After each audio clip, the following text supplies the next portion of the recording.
Here with David Davis, a big and important backer of Kemi Badenoch.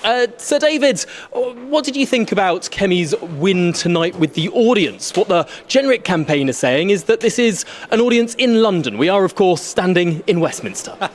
Well, I'm from Yorkshire, and I can tell you what you saw tonight, the sort of 5-1 victory on her side in terms of the show of hands afterwards, you see much the same in the other constituencies I go to in the north of England. Kemi has an affinity for the party. They feel that she believes in the same things they do. You know, freedom, low taxes, deregulation, and what's more, she's done quite a lot of it. You know, best free trade deal since Brexit, stood up for the post office workers, people's rights. You know, she was the one who had the first fight over all the wokery. She was the person to go out there. In fact, the only person who could win the argument at one point. So the party likes her, and that comes across.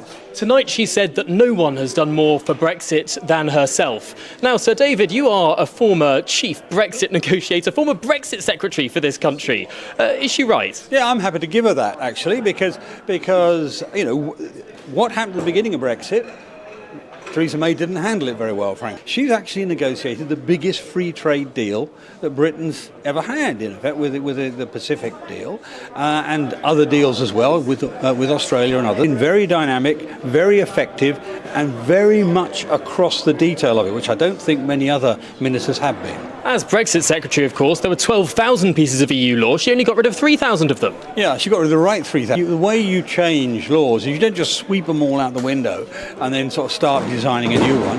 You redesign them and then change them. And she did it the right way. I mean, there was, the ERG, a group in the party, who wanted to sweep them all away, but it would have been actually disastrous because all the British industry would not actually know what to do. A lot of product safety legislation simply wouldn't be there anymore. If your vacuum cleaner or your car broke down and it was the producer's fault, you didn't have any.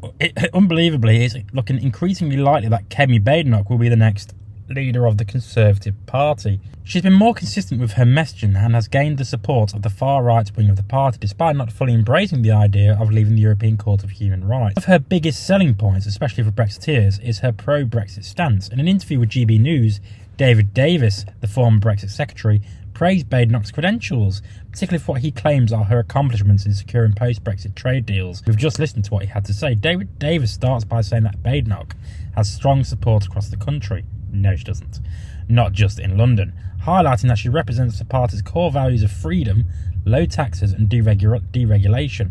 He went on to credit Badenoch with negotiating the best free trade deal since Brexit. Though it's worth noting that he was likely referring to the Pacific trade deal, one that many critics say only had a negligible boost to GDP. Davis also mentioned that Badenoch hasn't been involved in fighting against wokery and praised her for that, suggesting that this might define her leadership if she becomes leader. Interestingly though, Davis even claimed that no one has done more for Brexit than Badenoch. However, there are contradictions. When Davis mentioned trade deals like the one in Australia, it's clear that not all sectors in the UK, particularly farmers, view these deals positively. Moreover, when pressed on the impact of removing EU laws, Davis failed to cite specific examples, focusing instead on the dangers of removing regulations without proper thought. Badenoch's focus seems to be on pushing culture wars and the Brexit narrative, but it's questionable how effective that will be.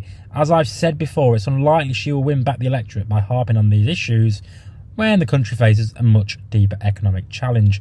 But let me know what you think in the comments. I've been Jake from Just Jake, and as always, I will see you next time, and do not forget to subscribe to the channel.